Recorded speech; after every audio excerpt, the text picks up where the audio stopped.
Bueno, Jocelyn, hoy vamos a trabajar en un tema que dejamos pendiente, ¿no? La vez pasada se presentó una dificultad global con Instagram que no nos permitió llevar adelante esta transmisión, y es que el tema de esta transmisión es la eyaculación masculina, ¿sí?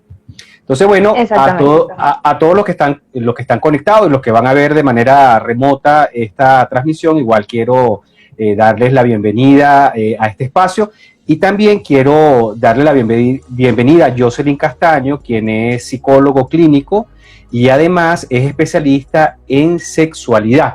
Es nuestra sexólogo estrella de este canal. Así que, bueno, vamos a trabajar hoy un tema interesante.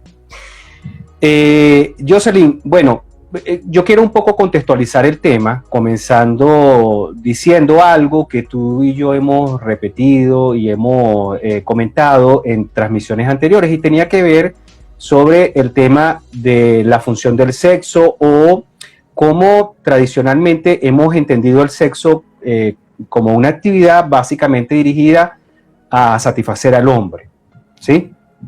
o, Exactamente, sí. o desde hace muchos años para acá ya nos damos cuenta que en efecto el sexo no es una actividad exclusiva para satisfacer al hombre. El desarrollo de la tecnología, el desarrollo de las investigaciones y el propio, digamos, la propia demanda social ha hecho que la mujer, por supuesto, comience a demandar su posición claramente, y cada vez, por supuesto, digamos que la sociedad está como que más clara y tiene... Sí, tenemos como que claro el papel, por supuesto, de ambas partes en la participación del sexo. Entonces, este tema de incluir a las partes en el sexo nos ha hecho descubrir, por supuesto, algunos temas que están relacionados con el funcionamiento, con la función del sexo y con la satisfacción. El tema que vamos a tratar hoy tiene que ver con la eyaculación masculina. ¿Por qué comienzo con esto que te estaba diciendo? Porque antes, cuando la función del sexo era solamente para satisfacer al hombre, el que el hombre eyaculara antes o eyaculara después no era un problema. Básicamente no se consideraba un problema. Pero luego, cuando las demandas sociales hacen que la mujer comience a luchar por sus derechos y por su satisfacción sexual, entonces esto pareciera que sí comienza a considerarse un problema. Yo quiero también un poco contextualizar, ¿no?, a los oyentes también sobre qué rumbo fue tomando esto cuando comenzamos a prestarle atención al tema de la eyaculación. Es decir, voy a trasladarme 60 años atrás, para que luego tú nos ubiques en el presente, ¿no? Por ejemplo, en este tema de la eyaculación, de la eyaculación retardada o de la eyaculación precoz, se comenzaron a desarrollar algunos criterios para determinar qué era una eyaculación precoz. Por aquí dice mujeres al poder, así es. Sacharí nos dice por aquí mujeres al poder. Entonces se intentaron establecer algunos criterios para determinar qué era una eyaculación precoz. En algunos casos se utilizó el tiempo, se utilizaron los minutos como mecanismo para determinar si eyaculaba antes o después. En otros momentos incluso se llegó a contabilizar el número de movimientos peniales, es decir, si la eyaculación ocurría antes de tal número o después de tal número, entonces podríamos hablar de eyaculación precoz o retardada. También se hablaba de si la eyaculación ocurría antes de que tu pareja tuviera un orgasmo. Ese era otro criterio que se utilizaba, y también se llegó a utilizar como criterio la pérdida del control voluntario para definir si estamos hablando de eyaculación precoz o de eyaculación retardada. Esos son, digamos, los antecedentes más históricos en las investigaciones, estoy hablando de los años 50, años 60, incluso los 70. Ahora, cuéntanos tú, ¿qué es eso cuándo podemos considerar que estamos hablando de un problema de eyaculación? Claro, un poco partiendo de nuestra historia, cuando comienzan a realizarse este tipo de evaluaciones con los hombres, se dieron cuenta de que habían como muchos factores y que no necesariamente tenía que ser los minutos que tardaba o sea, el minuto que duraba entre precisamente penetración a eyaculación, ¿vale? La eyaculación, recordemos que es básicamente que salga un fluido biológico del pene del hombre, ¿vale? Sí. Y que está muy asociado con el orgasmo, que cabe aclarar que no es lo mismo, o sea, no todos los hombres que eyaculan tienen orgasmo y no todos los orgasmos significa que van a eyacular. Entonces, sí es verdad que en la concepción de las personas está, bueno, si ha tenido un orgasmo, si ha eyaculado es porque ha tenido un orgasmo, y si no eyacula es porque realmente no lo está disfrutando. Entonces, desde este patrón, desde donde el hombre tiene que demostrar que disfruta, y que el demostrarlo, el acto seguido de disfrutarlo, es teniendo un orgasmo. ¿Y cómo demuestra que lo tiene visualmente? Pues eyaculando. Entonces sí es verdad que los hombres han crecido y crecen y se les educa un poco a lo que hablamos desde los primeros lives, a controlar su deseo, a manejar mucho más su deseo, su excitación y poder controlar su respuesta sexual. El hombre ha aprendido a controlar y identificar dentro de su respuesta sexual los momentos claves donde pasa de la excitación al orgasmo. Y muchos han aprendido a eyacular en el momento del orgasmo. Entonces lo hacen como una respuesta simultánea. ¿Qué pasa? Que no necesariamente va relacionado, pero con lo que comento, la parte psicológica de yo tengo que cumplir y tengo que lograr la satisfacción, y además está asociado a lo que tú también comentabas de la mujer. O sea, mi mujer me exige, o para la mujer, para sentirse deseada, pues tiene que haber una relación coital, y esa relación coital el hombre tiene que demostrar que puede. Y ahí está asociado a lo que hablamos el live pasado, que era la erección, pero también que acabes, que termines y que llegues al punto máximo para que me demuestres a mí que realmente lo estás disfrutando. Entonces, la eyaculación realmente está asociada a muchos eventos, no solamente fisiológicos, sino psicológicos. De hecho, para hablar de un trastorno como tal, los síntomas que se evalúan realmente son todos psicológicos. Muy pocas personas tienen algún tipo de problemática en la eyaculación proveniente de algo fisiológico, porque te habría que tener algún problema muy específico a nivel neuronal o la médula espinal. Pero son casos muy específicos y que realmente es muy poco probable, ¿vale? Entonces todo lo que está asociado a la eyaculación masculina es psicológico, es lo de las expectativas, si tengo que rendir, cuánto tengo que rendir, y entra mucho en juego el rol de la pareja, y por eso este tipo de problemáticas suele ser tratada o se debería tratar, si la persona tiene obviamente algún compañero, pues trabajarlo con el compañero, porque están ahí también, es un factor importante lo que la otra persona le exige. ¿Vale? Por lo que tú comentabas. Y te pregunto, ¿y cuándo pudiéramos considerar que hay un problema en la eyaculación? Porque entiendo, por ejemplo, que tenemos eyaculación precoz, eyaculación retardada. Hay otro tipo de eyaculación que se llama eyaculación retrógrada, pero eso tiene que ver con un problema anatómico de la vejiga, que se devuelve el semen, pero eso es un tema ya más anatómico, funcional, y eso tiene que ser trabajado con el urólogo. Pero entonces, básicamente, hay eyaculación precoz y retardada. ¿Cuándo hay algún criterio para establecer que eso es un problema? ¿Cómo lo establecemos? A ver, es un problema siempre y cuando la persona considere que lo es, ¿vale? Como todos los trastornos psicológicos. Siempre es importante tomar en cuenta si la persona, en este caso el hombre, se siente un poco angustiado, ansioso o molesto, o tiene algún tipo de emoción negativa con respecto a un malestar con respecto a sus relaciones eróticas, ¿vale? Y específicamente con el tiempo en el que dura en eyacular. ¿Vale? Cuando llega específicamente una persona que refiere este tipo de problemáticas, suele ir acompañado por la pareja, porque la pareja es un poco la que juega en contra, juega en contra en la situación, porque es la exigencia de cuánto tengo que durar.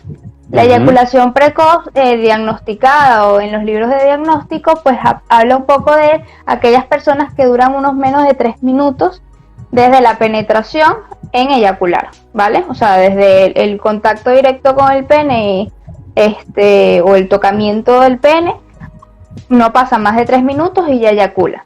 Una eyaculación normal, en teoría, sería de a partir de 3 minutos a unos 7, se puede extender a unos 10.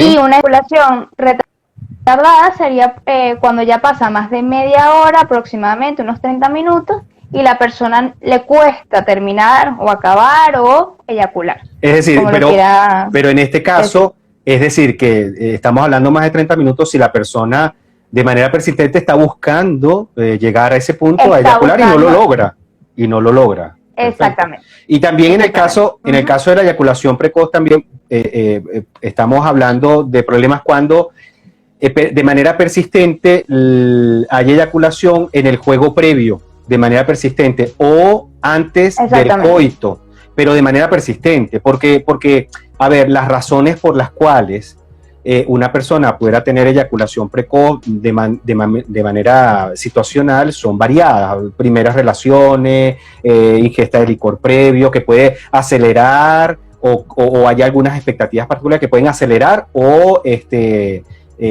retardar situacionalmente la eyaculación, pero eso no se convierte en un patrón persistente, no es que lo vamos a ver todo el tiempo, se convierte en un problema cuando es un patrón más o menos persistente, ¿no?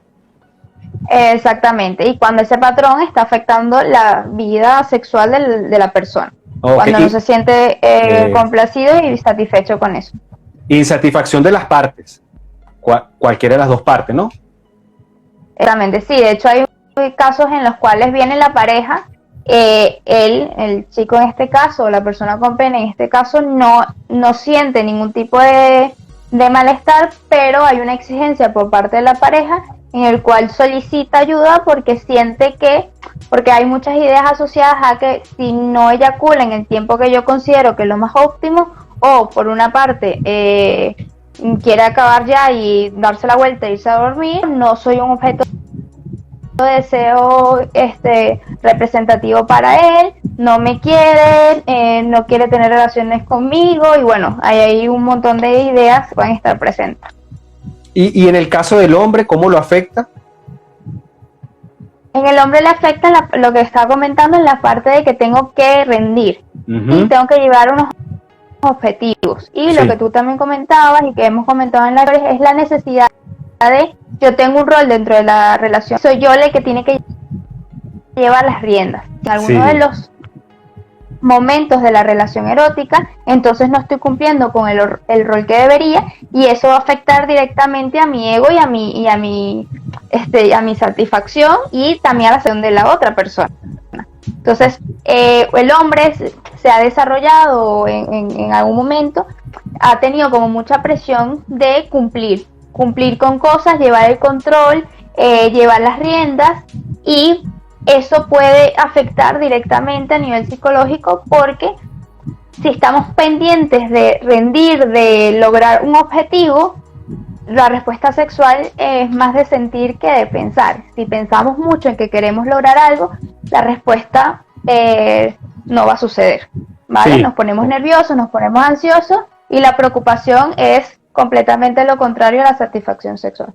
Claro. Fíjate, lo interesante también de estas conversaciones que solemos tener tú y yo con frecuencia es que somos hombre y mujer, ¿no? Entonces hay o mujer y hombre, perdón. Hay una aclaratoria, ¿no? Que es importante hacer, que tiene que ver con el funcionamiento de la eyaculación o del orgasmo dependiendo del sexo, ¿no? Y contrario a la mujer, en el caso del hombre, cuando una vez que tenemos el orgasmo, entonces caemos en una meseta, en un periodo de relajación profunda en la cual, y eso involucraría que no pudiéramos volver a tener actividad sexual inmediatamente, por lo general es así. Entonces el funcionamiento es totalmente distinto. Claro, esto se convierte en un problema, porque si el orgasmo está acompañado también de la eyaculación precoz en el hombre, entonces el hombre entra en esa meseta, en ese periodo de descanso, y no está en disposición de continuar con el sexo. En la mayoría de las mujeres, El orgasmo no es limitativo para continuar o no. La mujer pudiera continuar, aunque algunas mujeres pudieran tener un orgasmo muy intenso y quedar muy cansadas, es verdad, pero también es cierto que están en condiciones para continuar en caso de que sea así. En el caso del hombre, se convierte en un grave problema por eso, porque si la eyaculación es precoz y han pasado 2 minutos o 1 minuto, entonces es probable que eso defina el encuentro sexual, ¿no? Sí, pero ahí hay que tomar en cuenta algo muy importante. Ahí porque nos estamos, o sea, lo que tú comentas es totalmente cierto, pero porque nos estamos guiando solamente por un encuentro erótico específicamente con el objetivo del coito. Si no tengo coito, no tengo relaciones sexuales. Si no tengo coito, no tengo sexo. ¿Vale? Entonces seguimos poniéndole demasiada atención al tener algún tipo de penetración, ¿vale? En el cual el pene tiene que ingresar a la vagina para poder tener o completar como el círculo de las relaciones eróticas. Entonces, si el hombre acaba, o sea, tiene una eyaculación, tenga orgasmo o no, inmediatamente, entonces el hombre se da la media vuelta y la relación para él se acaba. Claro. Porque está concebido que él es el que, como quien dice, toma la última palabra, ¿no? O sea, tiene la última palabra. Una vez que ya el hombre tiene satisfacción, tiene un orgasmo, pues la relación sexual se termina. Y no es así, por eso también es un poco lo de las demandas de las mujeres. No, porque tú acabes significa que yo he terminado la relación, ¿vale? Y la relación erótica no tiene que estar circunscrita nada más al coito. Existen otro tipo de prácticas sexuales que son tan válidas y tan satisfactorias como el coito, y que para tenerlo en cuenta no necesitas, puedes seguir teniéndolas aunque el hombre eyacule y que pasa por este periodo refractario. Si es verdad que en ese momento el pene se vuelve un poco más sensible, porque bueno, obviamente pasa al periodo refractario, se vuelve más sensible. Hay hombres que particularmente son más delicados y no le gusta, pero volvemos a lo mismo, existen otro tipo de prácticas. Entonces, como esto ha pasado, también se tiene la creencia, porque eso me viene mucho a consulta, de que entonces la mujer tiene que acabar primero, hay que hacerle primero todas las cosas a la mujer para que la mujer esté feliz, contenta, y después me toca a mí para dar como culminado la relación. Ajá. Y eso lo que hace a largo plazo son relaciones sexuales monótonas en las cuales yo me enfoco a que tú disfrutes para que tú después te enfoques en que yo disfrute, pero de una forma así como obligada y muy monótona y muy estructurada. Muy estructurada, que hace que al fin y al cabo las relaciones eróticas entre las parejas terminen siendo un fracaso. Pierde naturalidad. Pierde naturalidad y comienzan entonces ahí a tomar más fuerza las creencias básicas de, bueno, como ella ya llegó al orgasmo y lo disfrutó, entonces tengo que yo ahorita llegar. Y eso también, este tipo de pensamientos son los que hacen que comiences a preocuparte, comiences a ponerte más nervioso, porque probablemente ese día no estás a tope, no estás como demasiado enfocado quizás en tener un coito, sino que pudiesen haber otro tipo de conducta, pero como ya se hizo una parte del ritual, pues hay que terminar la otra. Okay. Entonces tengo que cumplir. ¿Cuáles serían las recomendaciones en ese sentido, Jocelyn? Es decir, tú estás planteando claramente, y lo has dicho consistentemente en las transmisiones anteriores, has dicho ese tema de hacer el sexo mecánico excesivamente estructurado, donde hay una posición de roles ahí como muy definida, que en vez de hacer que el sexo funcione de manera natural, lo hace muy mecánico. Si tenemos que hacerle una asesoría general a las parejas o tenemos que hacerle psicoeducación a la gente, ¿qué deberíamos procurar en ese encuentro sexual para que no tengamos necesariamente que convertirlo en eso, en una relación dirigida al coito, una relación dirigida necesariamente al orgasmo? ¿Qué pudiéramos decir? Mira, lo primero que pudiésemos comenzar a hablar es sobre qué expectativas tienen las personas sobre el sexo, cuál es el objetivo que ellos consideran que tiene que tener eso en sus vidas, ¿vale? Porque hay personas que sí es verdad que las relaciones eróticas no son tan importantes, pero hay personas que sí lo son, y es un poco la valoración subjetiva que cada quien le da a esa realidad. Entonces, dependiendo de la importancia que yo le dé a ciertas relaciones eróticas y en la forma en que se tienen que dar, y ¿qué objetivo tiene dentro de mi vida? O sea, porque hay personas que dicen, no, si no tiene un orgasmo, entonces no lo disfruto. Entonces ahí como un poco compensar qué valoración le estás dando al llegar al orgasmo, qué valoración le estás dando a tener un coito, qué valoración le estamos dando a dar simplemente besos, abrazos y caricias. ¿Por qué es tan importante para ti ciertas conductas por encima de otras? Una vez que ya se evalúan este tipo de creencias y de ideales que tenemos y de cosas que hemos aprendido, pues comenzar a hablar y entender que el sexo va mucho más allá de los genitales, de un placer simplemente genital, y que se puede disfrutar de diferentes formas. Una vez que se quita el centro de atención, el coito y el orgasmo como objetivo final, pues ya la persona se siente mucho más tranquila de experimentar otros aspectos. Y una de las cosas que se trabaja mucho con este tipo de trastornos es no pensar en tener relaciones, ¿vale? En tener coitos como tal. Ok.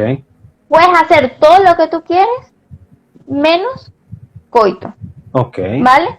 Con el objetivo de que se descubra otras cosas, se redescubra sentimientos, sensaciones, otro tipo de conductas dentro del área sexual que por llegar simplemente a la monotonía se van perdiendo, ¿vale? Ok. Entonces, eso por un lado. Por otro lado, y específicamente más al hombre, pues especificar que él entienda si realmente está asociado o él ha pensado o en su vida, un poco de la historia sexual de él, cuánto tiempo realmente dura y por qué es tan importante la durabilidad. Sí. Se va a encontrar con frecuencia que al hacer este tipo de preguntas, realmente la valoración lo hacen en función a su pareja. Es que yo lo estoy disfrutando, pero mi pareja me exige termina, ¿vale? Y ahí es un poco de falta de comunicación con la pareja, el no saber cómo expresar que él está teniendo mucha excitación y que va a llegar al orgasmo. Y hay de hecho chicos que te dicen, no, pero es que no quiero llegar para que ella siga disfrutando. Entonces realmente cuando comienzas a indagar te das cuenta que hay falta de comunicación. No, o sea, está como sobreentendido que yo tengo que llegar para que tú disfrutes y tú tienes que llegar para que yo disfrute, pero entonces tú primero, yo después, pero realmente eso nunca se habla en una relación. Es muy gracioso cuando te vienen te vienen por rupturas de pareja o porque viene terapia de pareja los dos miembros y te dicen, no, bueno, es que yo supongo que eso tiene que ser así, pero lo han hablado en algún momento, no. O sea, entonces las expectativas hacen que tú te vayas pensando cosas que realmente nunca se hablaron, nunca se pusieron sobre la mesa. Entonces tú realmente eres el que te estás creando una realidad que no existe. Entonces ahí es cuando realmente el hombre se da cuenta y entiende un poco cuál es su control a nivel de eyaculatorio, si lo está haciendo por expectativas, se me fue la palabra, pero exigencias a la pareja, etcétera. Vale, y yo creo que en ese momento también el hombre entienda si se siente, o sea, qué tanto le preocupa el hecho de eyacular quizás antes de los 3 minutos, por poner una cosa más estándar, o qué tanto le preocupa durar un poco más, ¿vale? Y fundamental, cuánto realmente duras en tu relación erótica y cuánto duras en eyacular, porque cuando realmente comienzas a indagar eso, realmente son unos tiempos bastante estables en el cual la persona está disfrutando y que realmente hay personas que psicológicamente se cuentan ya los minutos porque les genera demasiada preocupación el que tengo que ser normal, porque esa palabra de tengo que ser normal o promedio también está muy arriesgada en este tipo de casos. Quería hacer 2 consideraciones a propósito de lo que tú estás diciendo, y es que para nada, decías hace un momento de no utilizar el orgasmo como centro de la relación, o el coito como el centro de la relación. Para nada tú estás proponiendo excluirlo. Tú lo que estás diciendo es que la pareja tiene que redescubrir que hay otras dimensiones bastante importantes para practicar en el sexo, y que saquemos al orgasmo y al coito como centro de de la relación sexual para que podamos descubrir otras cosas y que el placer va mucho más allá de solo eso. De eso las mujeres saben muchísimo además. Ok, no es solamente, no tiene que ver solamente con el coito. Entonces quería hacer esa aclaratoria. Y lo otro que te quería comentar es, ¿sabes qué? Me gustaría que habláramos unos minutos sobre las prácticas no adecuadas que normalmente utilizamos para atacar esto. ¿Qué te quiero decir? Por ejemplo, en algunos casos, algunos hombres suelen utilizar algún tipo de crema, ungüento para retardar o utilizar algún tipo de preservativo que aumente el grosor o qué sé yo para disminuir las sensaciones. Bueno, que es lo mismo que hemos dicho. Algunos intentamos escapar cognitivamente, pensar en otra cosa y claro, finalmente lo que terminamos es teniendo un problema de erección. No solamente no eyaculamos, pero luego tenemos flacidez y entonces se interrumpe el coito. Exactamente. ¿Qué nos puedes comentar sobre eso? Ay, que eso es un tema. Sí. Sí, a ver, hay muchas, a ver, si es verdad que entre menos sientas, pues probablemente no te excites tan rápido, pero realmente es lo que buscas una relación sexual. O sea, realmente si estás teniendo un encuentro erótico es para disfrutar, Sí. no para tener el control de la satisfacción o sea, si vas por ese camino, yo creo que es buen momento para que busques un profesional o por lo menos para que busques información sobre qué significa disfrutar de tu cuerpo y qué significa excitarte y qué significa tener orgasmos y para qué, y cuál es el objetivo final que tú tienes de tener relaciones eróticas. Uh-huh. Porque para mí es una cosa de disfrutar. Si tú vas a tener que utilizar elementos para disminuir ese disfrute, hay algo que a mí no me cuadra, ¿vale? Y sí, hay muchas cosas como condones, hay cremas que lo que hacen es que pierdas un poco la sensibilidad, básicamente también que te duermas. Entonces es lo que digo, ¿para qué te vas a tomar algo o te vas a colocar algo que hace que disfrutes menos? Y ahí es lo que he hablado mucho de la valoración que tú le des a eso. O sea, ¿cuál es el objetivo de tener una relación erótica con alguien? Porque en este caso suele ser con otra persona. Y ahí entra mucho en juego también, cuando me comentabas sobre la valoración, ¿qué pasa cuando te masturbas tú solo? ¿Eyaculas en el mismo tiempo? ¿O tomas en cuenta otros factores y estás como más calmado, menos preocupado? ¿Por qué con otra persona necesitas durar más? ¿Para qué? ¿Cuál es el objetivo? Y yo creo que eso sería más lo importante, el que se pregunten el para qué. Porque ¿qué cosas pueden usar? Pueden usar muchas. Pero volvemos a lo mismo, vas a utilizar cosas externas que lo que hagan es disminuir el placer. Entonces yo no le veo mucho sentido al ¿para qué? Sí, y fíjate que eso también es importante, lo que dijiste, que sirve tanto para el tema de la disfunción eréctil como para el tema de la eyaculación. ¿Cómo es la masturbación en privado? Cuando te masturbas en privado, mantienes la erección en el caso de disfunción eréctil. En el caso de la eyaculación precoz, cuando te masturbas, logras eyacular en un tiempo más o menos aceptado. ¿Qué pasa ahí? Y ahí es cuando... Aceptado para él. Para él, claro. Y que además, o que incluso lo logras prolongar un poco más. Eso nos indica que ya los elementos psicológicos están comenzando a interactuar ahí, que si hay una dimensión psicológica que está afectando el desarrollo del trastorno. Exactamente. Quería preguntarte, a grosso modo, sé que no nos vas a hablar mucho de eso porque hablar sobre este tema requiere de una evaluación detallada, de una toma de decisión y es totalmente idiosincrática a la pareja. Primero, en general, tratamientos. ¿Qué tratamientos se suelen utilizar en estos casos psicológicos?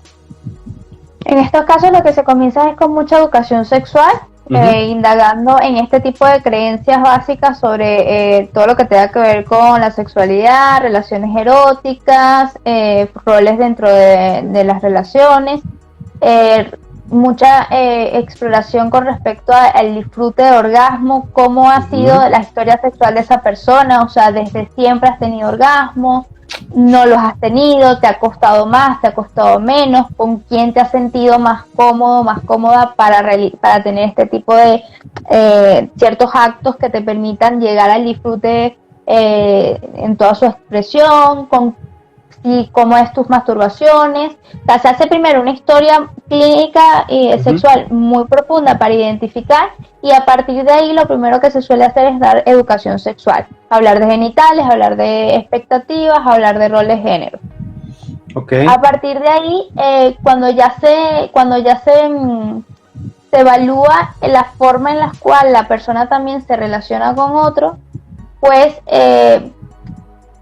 se comienza a trabajar la actitud que tiene la persona entre el abandono y el control. O sea, qué significa para él el rol del espectador, qué pasa cuando él está dentro de esa relación erótica, qué piensa, realmente se deja y libera su cuerpo, o sea, conecta con las sensaciones, o lo que hace es pensar constantemente, ¿vale?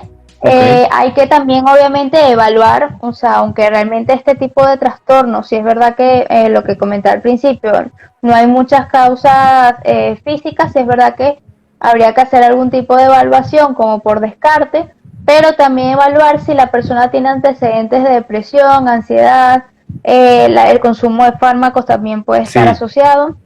Y eso es sumamente importante porque no se puede comenzar a trabajar sin hacer ese tipo de descarte a nivel a nivel fisiológico, ¿no? Y bueno, a partir de ahí pues evaluar realmente la insatisfacción como tiempo con el tiempo de eyaculación, la evaluación que la persona hace, trabajar, involucrar ahí a la pareja, porque las expectativas que la otra persona tenga también puede estar influyendo en el trastorno. Y pues ya por último, una vez que ya se hace todo este trabajo, que parece fácil porque uno lo describe rápido, pero es un trabajo que lleva muchísimo tiempo, pues ya comenzaríamos con ciertas técnicas de control de eyaculación, ¿vale? Repito, estas técnicas son ya lo último, y porque bueno, ya se ha realizado un trabajo psicológico muy fuerte, muy potente, en el cual la persona ha identificado ciertos patrones en su conducta, ideas y demás, y pues no se ha podido lograr a tener como esa satisfacción completa, y pues ya se comienza. Una de las primeras técnicas que se trabaja es la parada y arranque, que es básicamente una técnica que ayuda al hombre a tener un mayor control de su pene y de su respuesta eyaculatoria, ¿vale? Lo pueden buscar también en internet, pero bueno, básicamente es darle herramientas al hombre para que en el momento en que él sienta que va a eyacular, pues pare la respuesta, pare la estimulación, se calme y vuelva a intentarlo. Al volver a intentarlo, pues va a sentir lo mismo, hay que generar una conexión bastante importante con el cuerpo para que vuelva a identificar en el momento en que va a llegar la eyaculación, vuelva a parar, vaya como hacia atrás, por decirlo de alguna forma, separen la estimulación, respire y vuelva a comenzar una vez que ya está. ¿Qué es lo que permite este tipo de técnicas? Pues que la persona tenga control eyaculatorio, o sea, comprenda un poco más cómo es su cuerpo y sea capaz de, valga la redundancia, controlar cuándo llegar y cuándo no. Eso es un recondicionamiento, eso es como una sensibilización o desensibilización más bien. Una técnica de condicionamiento, ¿no? Que es muy exactamente. Útil. Exactamente. Y bueno, realmente esa es la técnica más famosa con la que más se trabaja. ¿Vale? Y bueno, eso se hace con masturbación, y ya posteriormente, una vez ya controlado en la masturbación en solitario, pues se trabaja con masturbación en pareja, y posteriormente ya se ingresa en el área del coito como tal. Perfecto. Otro tema muy importante que ya lo mencionaste también tenía que ver con la comunicación de la pareja, porque una cosa interesante, y a ti te debe haber pasado muchas veces, es que no se imaginan la cantidad de cosas que descubrimos en terapia desde un problema en la cama. Es decir, cómo a partir de ese problema afloran una cantidad interesante de problemas de pareja, porque pareciera que el origen está en problemas de pareja, de comunicación, de expectativa, de que yo soy hombre y yo te conquisté a ti, y entonces yo debo mantener esa posición de conquista toda la vida, y a mí a mí lo que siempre me gustó de ti fue exactamente eso. Entonces se marcan como roles ahí muy claros entre el hombre es el macho alfa y por lo tanto yo debo mantener un comportamiento particular. Algunos son creencias que se desarrollan sin ninguna evidencia. Algunas sí son creencias bien reforzadas socialmente, en que tú eres el macho y tú tienes que hacer esto y hacer lo otro. De hecho, lo vemos con mucha frecuencia y llama muchísimo la atención, porque ahí seguimos siendo muy instintivos, que tú lo sigues viendo en las redes sociales muchísimo, muchísimo. Ve cómo de manera directa o indirecta te siguen reforzando esa posición del macho alfa y de la mujer un poco más pasiva en la relación, ese tipo de cosas. Sí, de hecho la creencia básica, yo creo que una de las más potentes es el hombre siempre tiene ganas. O sea, el hombre siempre está dispuesto, porque como el hombre es un animal, o sea, no tiene tanto lo social, sino si el hombre quiere, él lo logra. Y eso, nos podemos reír y, o sea, yo a veces digo, wow, pero es que qué increíble, hablamos muchas veces del feminismo y todo lo que se logra a las mujeres y demás, pero también yo creo que todo este movimiento ayuda también a los hombres, porque vivir siempre con una necesidad de cumplir y de llegar y que socialmente se me exija constantemente es muy fuerte, ¿vale? O sea, el que yo siempre tengo que querer, ¿vale? Pero las mujeres como más o sea, en una pareja heterosexual muy convencional sería como, bueno, la mujer si no quiere, pues ella decidirá cuándo, pero si la mujer quiere y el hombre no, entonces ahí está lo raro, ¿no? Qué raro que él en este momento no quiera, entonces ahí ya se comienzan a cuestionar valía del hombre, se comienza a cuestionar el tipo de relación que tenemos, se comienza a cuestionar yo si me quieres o no me quieres, si me deseas o no me deseas. Exactamente, simplemente porque no, quizás, no sé, he tenido una semana de trabajo muy agobiante en el cual estoy frustrado, no me salen las cosas bien, estoy estresado, y cuando hay estrés y cuando hay ansiedad, pues las respuestas sexuales pues tienen ahí un fallo importante. Entonces, si yo no estoy óptimo, no quiero hoy hacer algún tipo de interacción sexual, entonces ahí está lo raro, ahí se me cuestiona y me castiga, el entorno me castiga el entorno social y me castiga hasta mi propia pareja, ¿vale? Y ahí está claramente lo que tú dices, los problemas de pareja, o sea, cómo somos fuera de la cama, cómo nos comunicamos, cómo solicitamos las cosas, porque si en mi vida cotidiana solicito las cosas de forma inadecuada, probablemente en la cama lo estoy solicitando de la misma forma. Sí, así es, mucho más cuando la respuesta sexual en el caso del hombre, a propósito de lo que estás hablando, depende solamente del coito y del orgasmo, y que tú tienes que erectar un miembro para que eso funcione. Entonces, bueno, sigue siendo un tema bastante complejo. Sí, porque además ahí yo también creo que estoy más a favor también de hablarlo mucho. Es que los hombres tienen, o sea, las personas con pene tienen un miembro externo, que es que todo lo que yo piense o haga se va a ver. Y entonces, como se ve más visualmente es observable, o sea, se puede ver, no lo hago, no me siento cómodo, pues se va a notar de forma más directa. No, la mujer cuando lubrica o cuando llega al orgasmo, ahí obviamente se excita y hay un grosor en el clítoris, pero al ser un miembro hacia adentro, se puede fingir más fácilmente, ¿vale? El no disfrutar una cosa o el no algo, o quizás decir que no y es como más permitido. Pero es que el hombre también tiene muchas cosas que tiene que ir trabajando. Y vuelvo a lo mismo, o sea, la parte social, lo que las concepciones de lo que debería ser un hombre o lo que es y qué características tengo que cumplir, es bastante complicado. Y eso es por eso es tan importante trabajarlo en terapia. Así es. Jocelyn, si alguien necesita contactarte para contar con tu servicio psicológico y como sexóloga, ¿cómo te puede ubicar? Me pueden contactar por Instagram, jpsicosex, o por el correo electrónico sexóloga.jcr@gmail.com. En mi perfil también van a tener acceso a mi número de teléfono, WhatsApp, pues me pueden comunicar sin problema. Bueno, así será. Jocelyn, muchísimas gracias por esta conversación del día de hoy. La semana que viene nos tienes otro tema muy interesante. Puede ser uno de los más interesantes para el público al que normalmente le servimos y tiene que ver con la sexualidad infantil.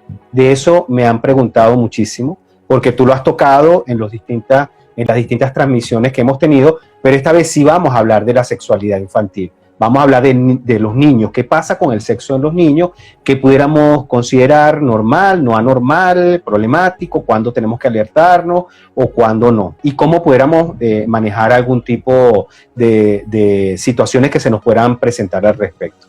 Así que sí, nada, vamos a estar a todos.